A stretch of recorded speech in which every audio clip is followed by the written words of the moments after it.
Hey everybody, John C. Denise Richards and the lovely Lulu. Lulu, good. Welcome back everybody, All Things Home. Welcome back to another video. We missed you last week, Denise. I missed you guys. How was your vacation? It was horrible. Yeah. Yeah, lots of the good old-fashioned cold. Just had me down pretty good. Glad you're feeling better. Thank you. It was hard to understand you last week because whenever we talked on the phone, I was like... I was a walking phlegm ball, John. You it were was a mess. Disgusting. You were coughing every 10 seconds. It was gross. So you're doing better. Glad you're better. Thank you. Hey everybody, so last week, if you missed that video, just a real quick recap, we talked about Zillow. I say me, because I was the only one here. You I was here in spirit, of course. You and Lulu were both here in spirit. Yes. We missed you. But listen, last week on the video, the topic was Zillow. Should I use it for my search? And if so, how should I use that? Is it a good search tool for buyers to use to find the right home, condo, piece of land? So I talked a little bit about that. Watch that video if you want to hear the fuller 5-minute explanation on Zillow. And just the 10-second explanation is, yeah, it's a good search tool, but what I notice is difficult for Zillow to do, and that is pull all of the numbers from condo associations, HOAs, all the different fees if it's got a golf membership.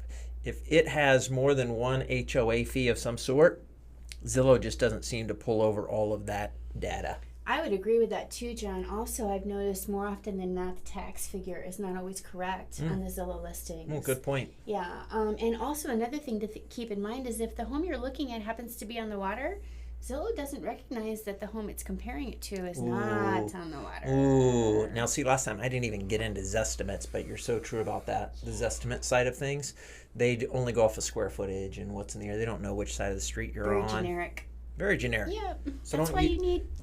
That's why you need me. And I did mention last time, the MLS tool has so many more filters for people to really understand what those types of fees are. Of course, especially the tax, because it pulls it right from the tax records, from the county tax records in your area.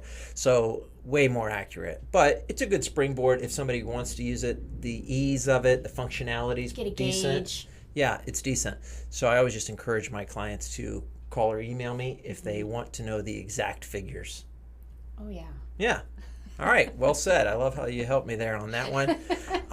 Listen, let's talk about something we're thankful for. And I want to hit that first because we talked about health. I'm so thankful that we are past this, what are we calling it so we don't get buzzed on YouTube?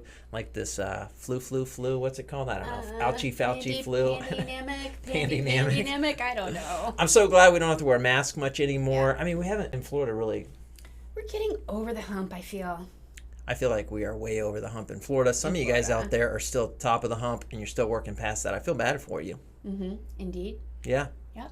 Okay. On the topic of thankful thoughts, though, I must say, I'm very thankful to be in the United States of America and the free state of Florida in particular. We do love that. My prayers to the people in Ukraine. Oh, yeah. That's a mess right now. Yeah, I cannot imagine waking up one day and bombs going off around me. No. You know, we just have to keep our footing and remember what we're thankful for. Yeah. It's good to be in America because I hadn't thought about that, but you're right. Yeah. Okay. And Lulu can almost go everywhere. Almost. So we're almost to the real free world. Almost. We're pets or humans. Yes. I don't know if that's free. That's kind of weird. All right. Let's jump into how about our letters for Lulu today? You want to talk about that? Let's see if we got something up there. Here. Let's see what we got for Lulu today. By the way, I did mention it early on. Make sure you do us a quick favor. Hit the like and subscribe button below. That will help us, and it will make Lulu happy. It builds her confidence when you click the like and subscribe button. And so please go ahead and do that right away. And if you want to write a letter for Lulu, do that in the comments below. And just tell Lulu what you want her to ask us because she does that really well. Whatever's hot on your mind that you want Lulu to figure out, just write it down below.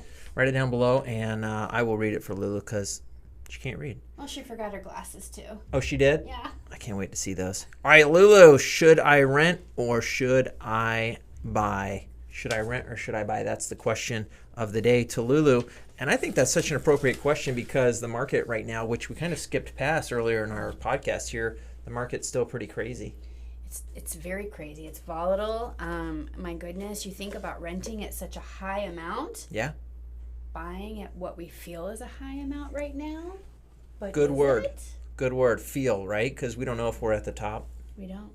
I don't think we're at the top. I think we still have a lot of room to go because there's just not much inventory. So the supply and demand is still pretty hot right now. So yeah, the market's pretty crazy. So should I rent or should I buy? Let's talk then about this question. I think what they're asking here is, some of the benefits, some of the pros, some of the cons. Let's talk first then about the pros of owning a home. Pros of owning a home. I'll tell you one personally, I got a good story because you know how we love stories. So when we moved back down here to Naples over 10 years ago, we rented for 2.5 years. 2.5 years because the landlord booted us. Well, she wanted to sell her place. It wasn't our fault. We didn't do anything wrong, but we had to get out. It's happening to a lot of folks right now. So the pro of owning a home, one of the pros I think is there's a lot, is nobody's booting me, except the bank if I don't pay my mortgage. But I don't have a landlord booting me out. You have your own compound, your own home, your own place, no one's taking it from you. It ain't going nowhere. Nowhere. And Florida's got a nice homestead thing going on here, and that helps us even be more secure with our home, our prices, our taxes. But I do love the fact that I know that I'm not going to show up on my house today and have a letter in the mailbox from my landlord saying, hey, you got to go. Because the market's hot. Yeah. And a lot of landlords are doing that right now. Their home's worth another $100,000, $200,000 more than when they bought it years ago. And so they're booting their tenants out of there so they can sell it. Oh, yeah. And what about the renter? The renter right now whose rent just went up 38% or more. Yeah. And they are no longer locked into a monthly housing payment. So another benefit of owning your own home is you're locked in housing payment. You're locked in housing payment. That's another pro. What other pros do you have of owning your own home? I like the fact that you can make improvements and get that money back when you sell it, typically. If you make the right improvements, every dollar you put in should get you $1 out, at least in that ballpark. My favorite part of home ownership is just the mere pride in ownership. That's right. The mere pride in home ownership. Sure. There's a lot of value in that. There is. Feels good. It does. Feels good writing a check to somebody who you know you'll get a portion of that back when you go to sell instead of nothing returning. Exactly. A lot of pros there. Yep. Okay, I'm sure there's more, but let's talk about cons of owning a house. Because I know there's those too. I'll tell you one. When appliances break. That stinks. Because you can't call your landlord and go, hey, the fridge just broke. Fix it. That's right. And I say fridge because our freezer ice maker isn't working right now. And I can't call anybody except a handyman to come fix it or whoever fixes freezer or ice makers. I don't know. I don't. So that's a con of owning a house. What other cons you got? What other disadvantages are there in owning an own home? Yes. Yeah. And then therein lies the insurance for the home, right? That can change too as the home gets older. So can go up. Yeah. Flood insurance. Maybe they change your flood zones. They can change a flood zone. That's right. On the pros, back to pros real quick, when you're paying your mortgage, you have property insurance and taxes that you're paying, and that's a benefit when you go to file your own personal taxes. So that's a pro. Oh, yeah. All right, back to cons, though, for owning your own home. It's hard to get away from the pros, John. It's hard. I can't get away from the pros of owning a home. All right, so there's not too many cons, I would say. Can you think of any others? One of the pros of owning your own home is you get to decide if you want to have pets or not. When you rent around here in Florida, you got to ask permission to have a pet, and most places don't like pets, believe it or not. No. And if they do, they got to be tiny like Lulu. They can't be big. Right. I just can't get away from the pros. All right, so cons of owning your own home. I can't think of any more. If you guys think of any cons of owning a home, post those below. We would love to hear those. Let's talk about rent, the other side, just real quick. Oh, yeah. Pros of renting. Well, again, if that air conditioning breaks, call the landlord. Phone call. Hey, come fix it. Oh, you might be waiting a while, though. You may wait a while. Oh, shoot. That's a con. We went back to the pros. We did. So let me tell you one thing I can think of with renting. If you like to be mobile, if you like to move every year, renting's perfect. True. You rent for a year, your lease is up, you can head out. Yeah. You don't have to stick around for 30 years and pay off that rent. Live the desirable life of a gypsy. It sounds like fun to me. Yeah, no, not me. But you get to move. You can move whenever you want on that once your lease runs out. What are some other pros of renting? You mentioned appliances. If things break, you call your landlord. If things break, sure. Yeah. How about cons of renting? I'll tell you one. You can't paint your walls unless you ask your landlord. We did that in one of our other houses. That was a no-no. Although our landlord did say yes after. Purple polka dots. She was fine with the purple polka dots. We just had to put it back how it was, she said, before we left. So usually. When so you that's have girls, 2 times you have to paint. So when you have girls, you do purple polka dots. You do. Any other pros or cons on renting? I think we covered a lot of it there, We John. did cover a lot of it. You guys think of any pros or cons for renting? Post those below. One more thing, Oh too. boy, here we go. I could actually do a cost comparative analysis for you if you are curious what your situation might look like renting versus buying. Great idea. So how do they do that? They just reach out to you? They are just going to reach right out to me. Kaylin is going to make sure that my contact information is below.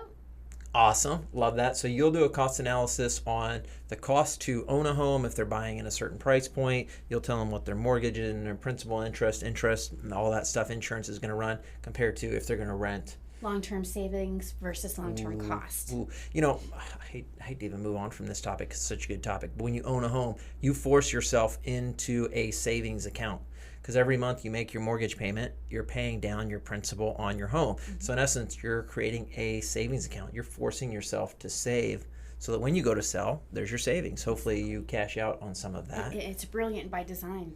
And your home in this market over the last 10 years, homes have increased in value. So, man, I can't get away from the pros. All right, enough of that. This is going to be a 30-minute video if we keep going. That's for sure, John. You sure can talk. Hey. I sure can. Hey, easy. That wasn't nice. That was slight-handed. All right. Anyways, let's talk about somebody today who's not here. Let's talk about somebody. Who can we refer and connect people to? Denise, what are you thinking? You were talking about somebody earlier. Who was that? I met a very interesting individual at an event just this week. Yes. William Kitchen with Teen Challenge. I love that last name. Kitchen. Because we're in housing. I wish my last name was like house or home or. But instead kitchen. It's see the difference. Yeah, it's not as good. It's good. Not as good, though. But Will, yes. You know, he is the director and manager, I believe, of the organization in our area. Yes. And what is it?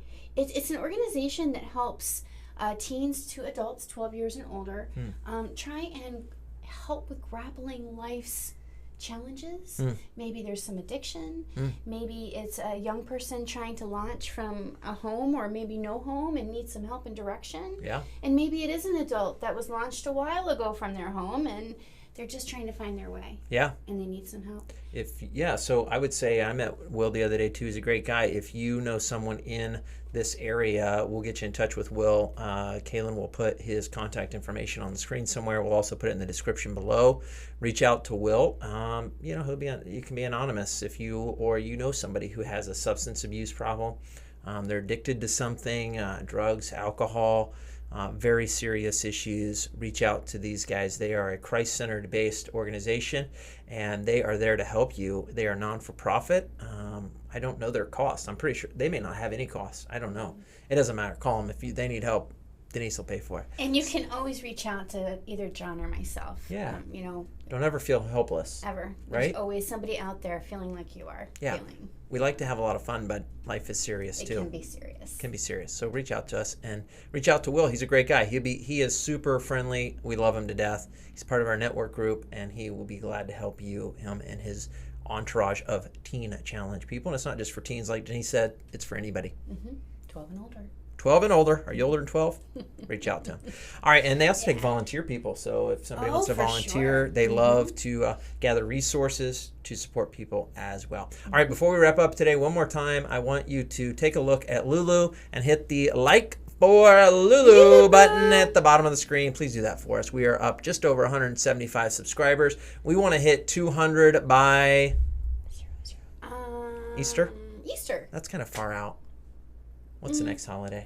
St. Patrick's Day is a little soon. No, it's not. St. Patrick's Day, guys. We are going to hit 200 by St. Patrick's Day. All right, then. And then you're going to do a jig if we do. I'm going to do because I had to do a jig last Irish time. jig for St. Patrick's Day. Love it. All right, everybody have a great week. Thanks for watching. Bye for now. Bye.